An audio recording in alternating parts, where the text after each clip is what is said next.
बहुत सुंदर ये प्रसंग है साधकों के लिए, अध्यात्म मार्ग के पथिकों के लिए। अगर वो ठीक से चलेगा तो जैसे आकाशवाणी होती है ऐसे उसके हृदय में वाणी प्रकट हो जाएगी। आकाशवाणी जैसे नहीं हुई, भीम जी जा रहे थे, आगे मत जाना, युधिष्ठिर जी जा आगे मत जाना, आगे सिद्ध और देवताओं का प्रवेश है, कोई अपराध बन जाएगा।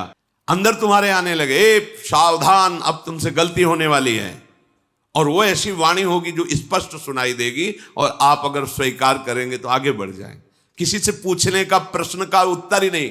ये बहुत महिमा की बात है। जैसे आकाशवाणी होती है ऐसे तुम्हारे अंदर वाणी जागृत हो जाए, ए सावधान। बोले यार कोई तो हृदय में रोक रहा था पर मैंने सुना नहीं, हाय सुन लेता तो आज ऐसी दुर्दशा को न प्राप्त होता।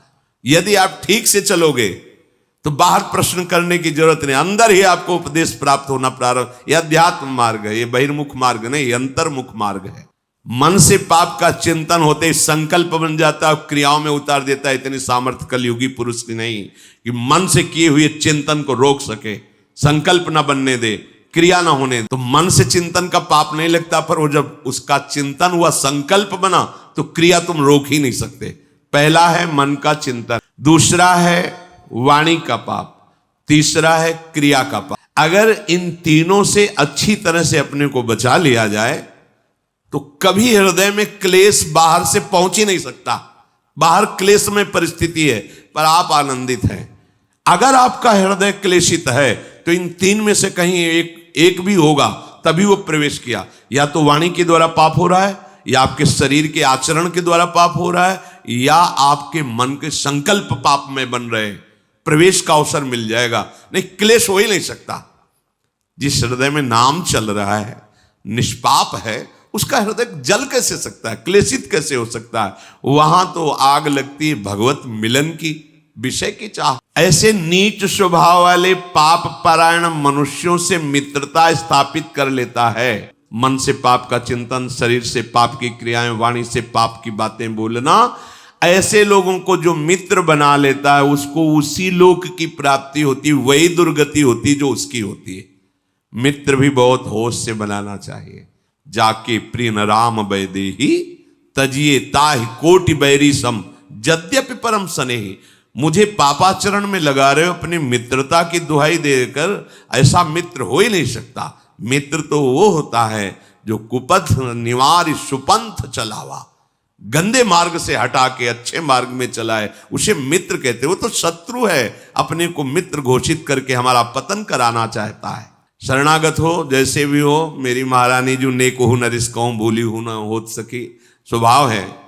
पर मेरे प्रीतम का जो विधान है तुरंत भोगना होगा, तुरंत। ये जो पापाचारियों को तुरंत भोगना नहीं होता ना, क्योंकि इनको बहुत भोगना है। शरणागत को तुरंत उसका दंड मिलेगा। 2, 4, 6 दिन में, 10 दिन में देख लेना। थोड़ी भी गलती हुई है तो आपको झुकना पड़ेगा, आपको जलना पड़ेगा, आपको रोना पड़ेगा, आपको कष्ट भोगना पड़ेगा तुरंत, क्योंकि वो ब्याज सहित आगे नहीं मिलना है। तुम शरणागत हो, तुरंत हिसाब होगा। पर जो पापाचारी जन होते हैं, वो जब पापाचरण करते हैं तो उनको तुरंत पुण्य लगा दिया जाता है उनके साथ। अब उनको लगता है कि मेरे पाप का कोई परिणाम तो मिल नहीं रहा, बड़ी मस्ती है। पर वो जान नहीं रहे कि जिससे मस्ती आ रही वो तो खत्म हो रहा है। अब जो हमने नई फसल बोई, पुराना जो पाप है जब मिलेगा तो मस्ती की क्या बात, श्वास लेने लायक नहीं रह जाओगे। बहुत सावधान। उपासक को चाहिए, जिन सुखों को तुम भोगों में ढूंढ रहे हो वो वहां नहीं है। राशि तुम्हारा स्वरूप है, आनंद सिंधु भगवान तुम्हारे हृदय में बैठे, तभी विश्राम मिलेगा। मान लो, अगर ये बात तुम्हारी अभी समझ में नहीं आ रही तो मान के चलोगे तो समझ में आ जाए। सबके भीतर महासुख है, बाहर नहीं है। हम सब बाहर ढूंढ रहे हैं, आज तक कोई सुखी नहीं हुआ। लौटो, अंदर लौटो। सर्वात्मना न विसृजेत बहिरिंद्रियाणि एकश्चरण चित्त मनंत ही से। अपने चित्त को अनंत महिमा वाले प्रभु के नाम में लगा दो, उनकी लीला कथा में, उनकी सेवा में सत्कार्य करते, अभी आनंद आ जाएगा। अभी आनंद की पहचान ही आप नहीं। तुम्हारी बुद्धि पवित्र हो जाएगी, तुम सूक्ष्म हो जाओगे, तुम्हारे सामने तत्व होगा, ये सृष्टि नहीं होगी। तभी तुम महात्मा कहे जाओगे। महात्मा उसी के आगे लगता है सर्व रूपों में अपने प्रभु का साक्षात्कार कर ले। वासुदेवा स्वरमिति समहात्मा सुदुर्लभा। वो दुर्लभ महात्मा है जो सब जगह अपने प्रभु का दर्शन कर। चित्तस्य ही प्रसादेन हंति कर्म शुभाशुभम प्रसन्नात्मात्मनि स्थित्वा सुख मानन मश्नुते। जब तुम्हारा चित्त प्रसन्न हो जाएगा, सबसे बड़ी उपलब्धि हुई। चित्तस्य ही प्रसादेन, आनंद से लबालब हो रहा है चित्त। क्यों? क्योंकि आनंद का चिंतन हो रहा है। आनंद कौन है? प्रभु। मुरारी पादार्पित चित्त वृत्ति, एक एक वृत्ति से प्रभु का चिंतन कर रहा है, सब सेवाएं कार्य करते हुए। प्रसादेन, एकदम आनंद, प्रसन्नता। अगर चित्त ही प्रसन्न नहीं है तो समस्त शुभ कर्मों का फल जो सुख आया है लौकिक, वो जलाता रहेगा, तुम्हें सुख नहीं भोगने को मिलेगा। तो आपके पास कुछ ना होते हुए भी आप बादशाह हैं, और चित्त जल रहा है तो सब कुछ होते हुए भी आप अभागी हैं, क्योंकि जो सुख चाहिए वो तो है नहीं, सब है, पर चित्त प्रसन्न नहीं है। चित्त कभी भोगों के संग्रह से या भोगने से प्रसन्न नहीं होता, हर्षित होता है, और हर्षित का परिणाम शोकित होता है। प्रसन्नता होती, ब्रह्मभूता प्रसन्नात्मा न शोचति न कांक्षति, जिसे तत्व का ज्ञान या भगवत साक्षात्कार हो जाता है। अखंड आनंद, परम प्रसन्नता। मान लो तो आनंद का अभी आप सोच भी नहीं सकते किसे आनंद कहते हैं। जिसका अंतःकरण हर समय प्रसन्न रहता है, वो अक्षय महासुख को प्राप्त हो। जैसे किसी को अच्छा अच्छा भोजन पवा दिया जाए खूब, यहां इसके बाद उसको खूब भोजन रखा जाए, ब्रह्मादिक के भोग सब विषम लागता है। अब उदाहरण उस आनंद का तो कोई है नहीं जोड़, तो कह रहे कि जैसे कोई खूब गले तक छक जाए, इसके बाद उसको कहो कि आधा लीटर खीर और पी लीजिए, थोड़ा गुलाब जामुन। ऐसे जब चित्त में भगवदानंद होता है तो ब्रह्मादिक के भोग भी उसे कैसे लगते हैं? विष के समान। अब कृत्य भयो, ये कब होगा? यही सुख है अब पाए। वो क्या? चित्त का प्रभु के चिंतन में लगे रहना। ऐसी होती है ऐसे चिंतन करने वाले की हृदय स्थिति। बोले जैसे वायु रहित स्थान में दीपक जलाया जाए तो एक तार लो, ऐसी होती है प्रसन्नात्मा का भगवत चिंतन।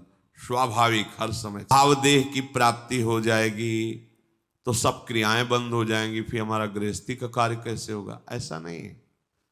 आप देखो, हित सजनी के अवतार है महाप्रभु हरिवंश चंद्र जो, और हित सजनी के अवतार है, तो उनको भाव प्राप्त करना है क्या?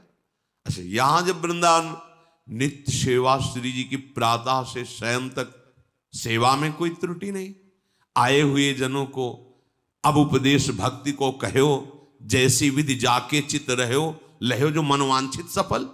जैसी जैसी भक्ति सबके हृदय में सब हो रहा है ना। और है कौन? वहां भाव थोड़ी प्राप्त करो, वो तो आए ही है भाव दान करने। तो ऐसा नहीं कि इस भाव को प्राप्त हुआ वो बोल नहीं पाएगा, वो चल नहीं पाएगा, वो क्रियाएं नहीं, ऐसा नहीं। ये अलौकिक सामर्थ्य होती है। दुर्वासा जी की स्थिति से भी बड़ी स्थिति अम्बरीश जी की है। दुर्वासा जी ने कृत्या पैदा करी, अम्बरीश जी एक कदम पीछे नहीं हटे, सुदर्शन खेद लिया तो त्रिभुवन में भागते घूमे दुर्वासा जी। स्थिति यहीं से देख लो। क्या भयंकर ज्वालामयी अम्बरीश जी को नष्ट करने के लिए दुर्वासा ने प्रकट की, और दौड़ी दुर्वासा जी की प्रेरित होकर अम्बरीश जी की तरफ। ऐसे हाथ थे दुर्वासा की प्रणाम मुद्रा, एक कदम पीछे नहीं हटे। स्थिति देखो। और जे ही सुदर्शन चक्र ने कृत्या को नष्ट किया और दुर्वासा जी को दूर से ताप, तो पूरे त्रिभुवन में भागते गए, भागना पड़ा, खड़े नहीं रहे। अम्बरीश जी का क्या कार्य रुका हुआ है? चक्रवर्ती सम्राट है, सारे कार्य हो रहे हैं, और आठों पहर उनकी स्थिति केवल कृष्ण में है। सावई मना कृष्ण पदा। ये ना समझे कि अब ये जो भक्ति को उपदेश करें इसका मतलब हमें बाबा जी बनना पड़ेगा, और मतलब एक गुफा में बैठ के, एक कमरे में बैठ के आंख मूंदे, ये भक्ति का ये बहुत प्रवीण, बहुत ऐसा नहीं। देखो आचार्यों को, महापुरुषों को, सबको देखो ना, स्थिति किस कोटि की है, कैसे लोक व्यवहार में वैसे ही दिखाई दे रहे हैं। वो सामर्थ्य भागवतिक है। जैसे एक ही बात तो होगी ना, बहुत कठोर हृदय, तो कोमल हृदय उसको कैसे कहा जा सकता है? लेकिन प्रभु को कहा गया वज्रादपि कठोराणी और कुसुमादपि